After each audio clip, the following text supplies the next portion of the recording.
today, nandito tayo sa Kiang Grassland. Actually, nandito na kami ngayon.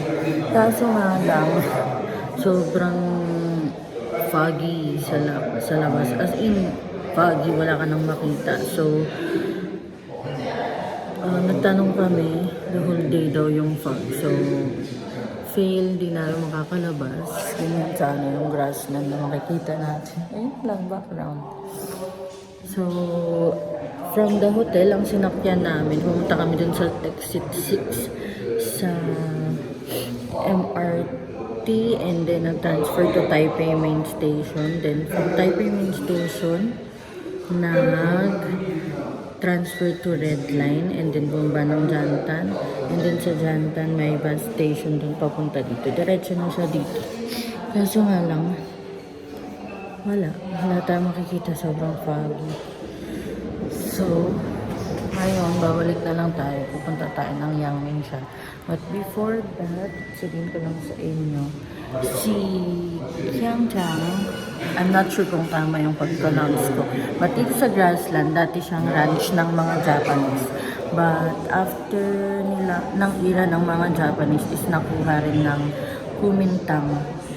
Ito, tinuloy pa rin nila yung ranch, but nilagyan din ata nila ng garrison, and yung mga Kuomintang ang nagpangalan ng Yangmingshan. So, ngayon, present day, Yangmingshan na siya, Parendahong Mountain, and Qingqiang Grassland na yung tawag dito sa parang ranch nila dati. And may mga makikita pa rin mga parang kalabaw nila dito. Sayang lang di natin makikita, but siguro yun yung magiging dahilan natin para bumalik tayo ulit ng Taipei. So, see you sa next destination.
Diyan sana yung position natin.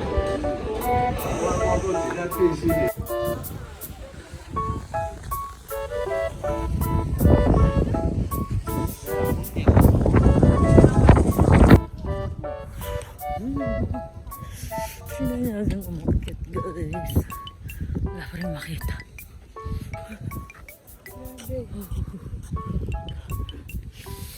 Baba na tayo.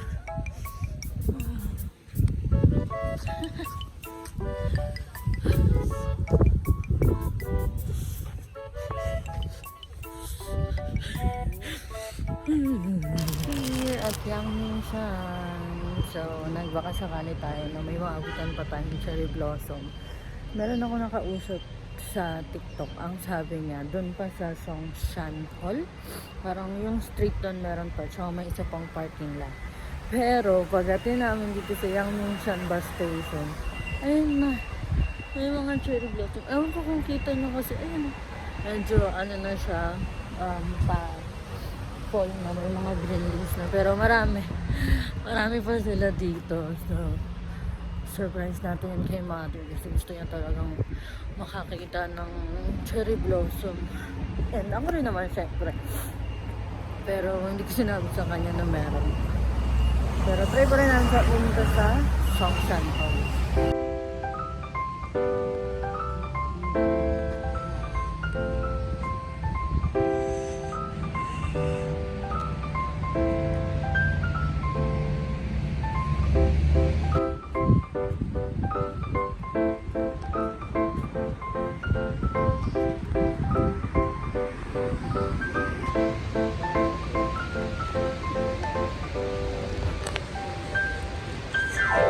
Ang dami pa nila. Ang ganda yung nandyan. Tapos ito medyo reddish.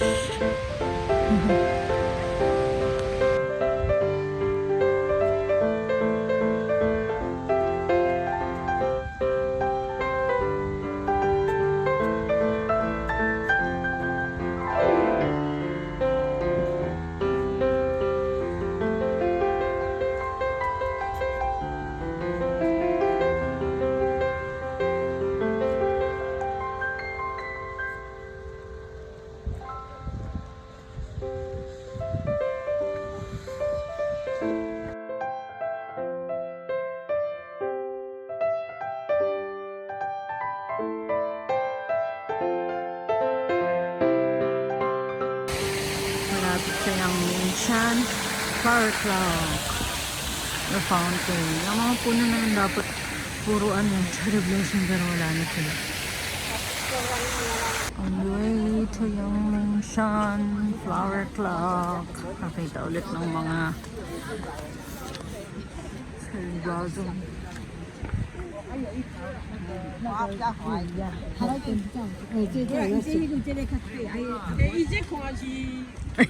maalis din.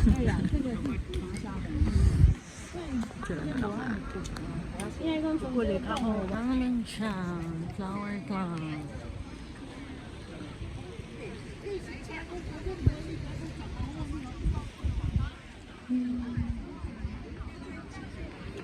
Kapareho lang silang sa Switzerland. Yung sa inspired. And then, yung mga park sa taas. Yung pathway. Sila na cherry blossom. Pero maraming flowers.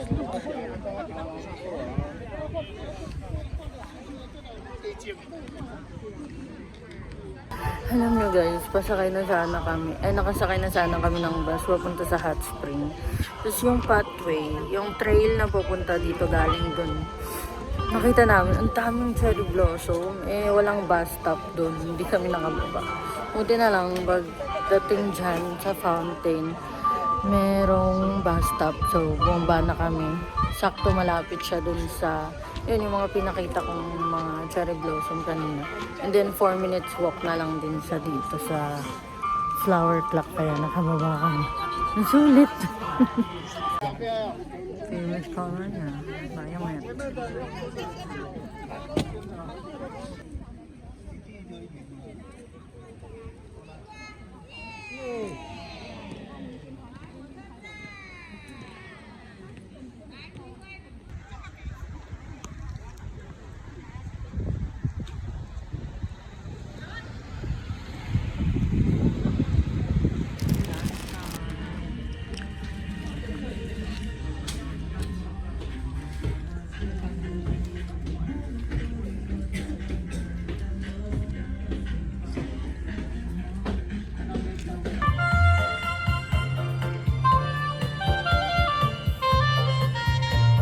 Sinbay 2.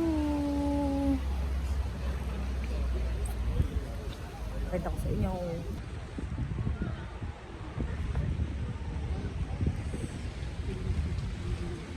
Library yan guys. Public library. Ano ang building yan? Doon naman ka lang dyan. Ang linis ng kanal.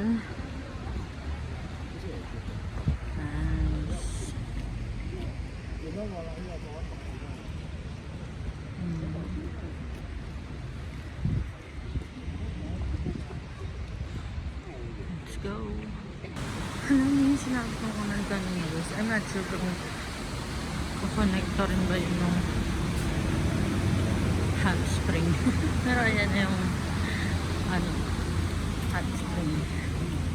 Punta na tayo sa Thermal Valley.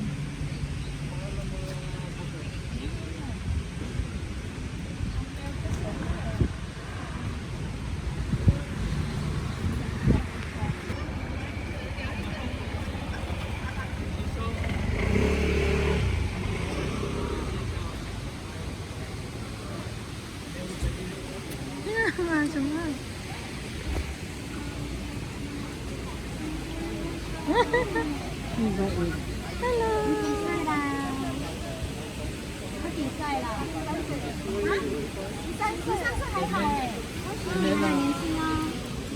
老狗了，没有，我们家已经17。哦，对，它比起来刚好比较美，但是Akala ko pag-alagala lang. Yung may-ari pala yung nasa.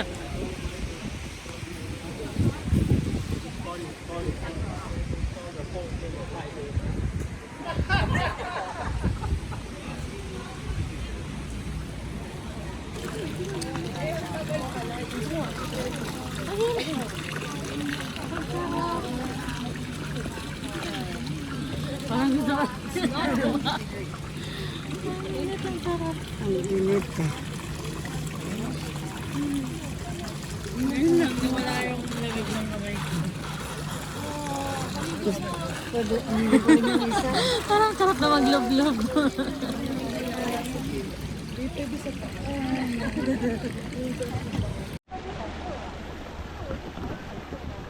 Tama ba?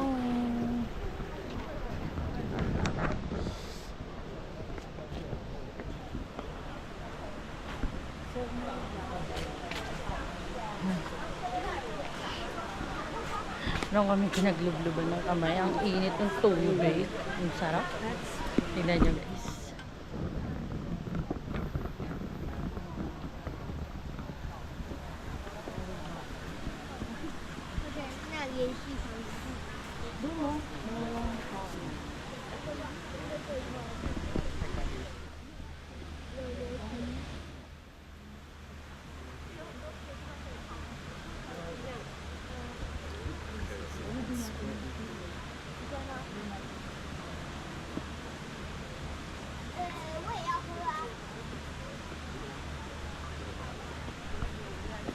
May video ka pala.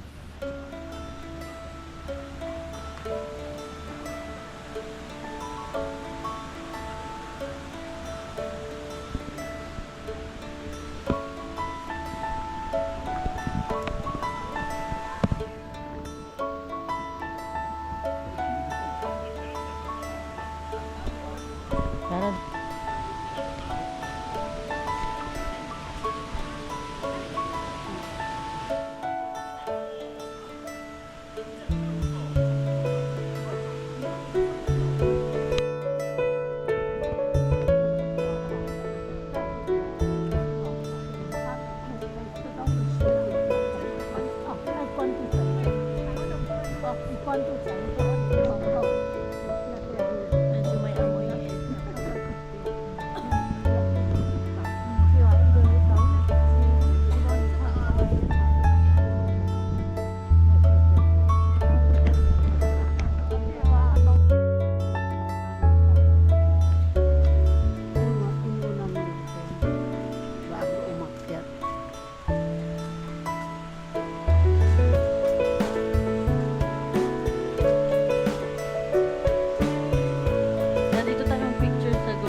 guys, ang history daw ng Beito Hot Spring nung mga sinauna nilang taon, parang mga indigenous pa lang, yung mga talagang Taiwanese, I'm not sure kung anong tawag sa kanila, hindi nila pinupuntahan yung area na to kasi daw ang paniniwala nila bahay ng mga witch, kasi nga buong taon umuusok siya kahit ganitong malamig.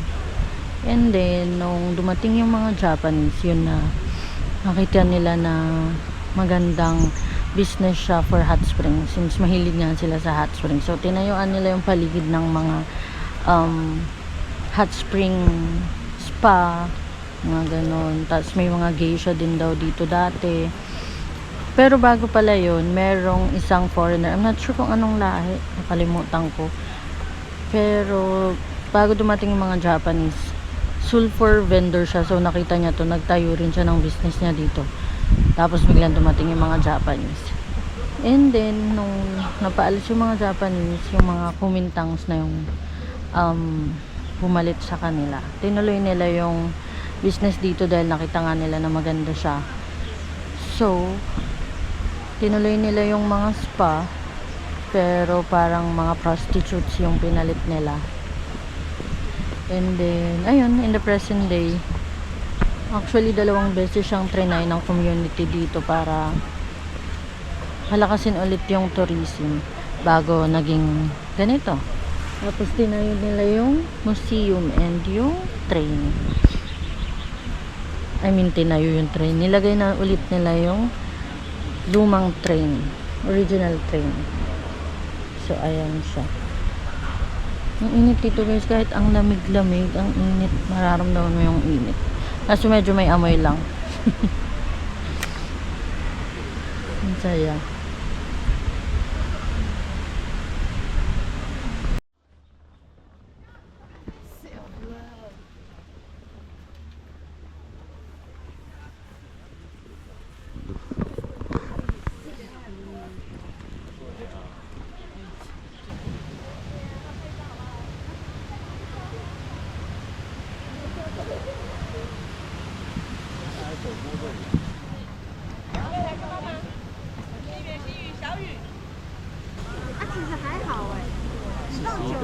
对啊，就是要适应啊。不要。好玩。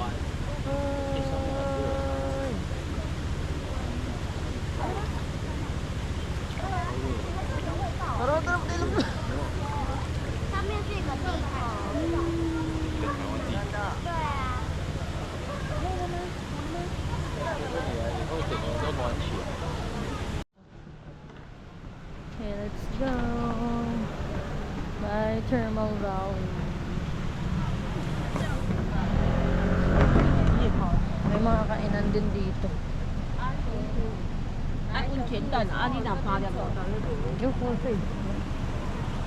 Wala namang pang iba. Kakain mo lang. Kaya nga, sausage, itlog. Laging ganyan. Diretso na tayo ng ano? Taipei 101.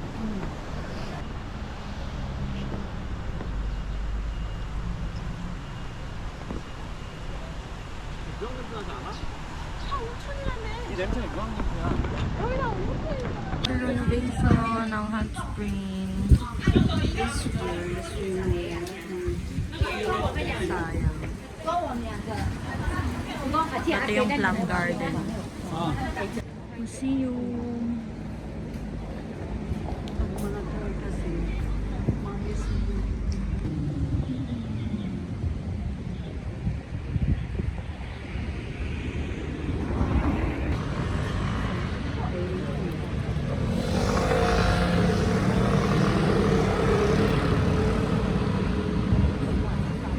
The original train in Shinbeito.